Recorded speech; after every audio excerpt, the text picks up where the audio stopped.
Think beyond a degree. Build real impact. Shape your future with an MBA.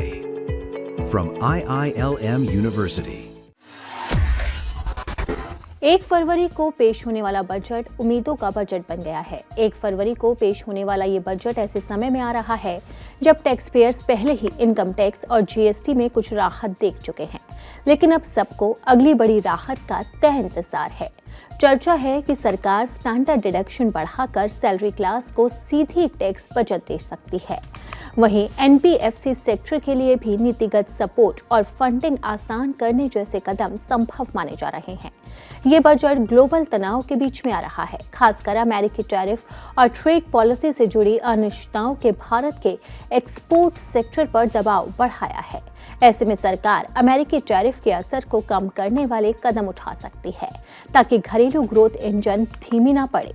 संभावना है कि export incentive, custom duty में तर्कसंगत बदलाव और मैन्युफैक्चरिंग और एमएसएमई सपोर्ट पर जोर दिया जाए। साथ ही इंफ्रास्ट्रक्चर खर्च बढ़ाकर घरेलू मांग को मजबूत रखने की कोशिश होगी। यानी कि ये साफ है कि ये बजट राहत, सपोर्ट और ग्रोथ तीनों को बैलेंस करने वाला हो सकता है।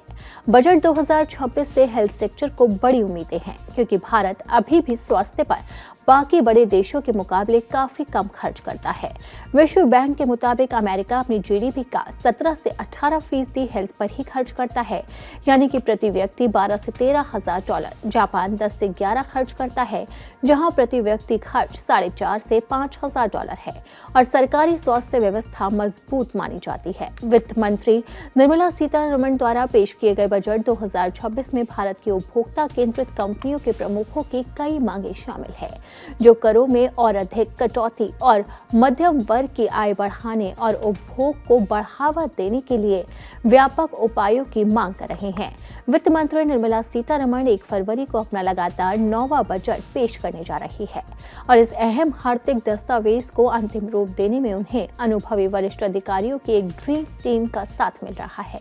बजट निर्माण की इस प्रक्रिया में आर्थिक मामलों के सचिव अनुराधा ठाकुर मुख्य वास्तुकार की भूमिका निभा रही है, जबकि कर प्रस्तावों और राजस्व का खाका खींचने की जिम्मेदारी राजस्व सचिव अरविंद श्रीवास्तव पर है। सरकारी खजाने और खर्चों पर नजर रखने वाले पर्स गार्जियन व्यय सचिव वंगवान ने कहा है कि ये बैंकिंग और वित्तीय समावेशन से जुड़ा हो सकता है और इसी के साथ ही कई और लोग इस बजट को देख रहे हैं और आम जनता भी इस बजट को बेहद उम्मीदों से देख रही है।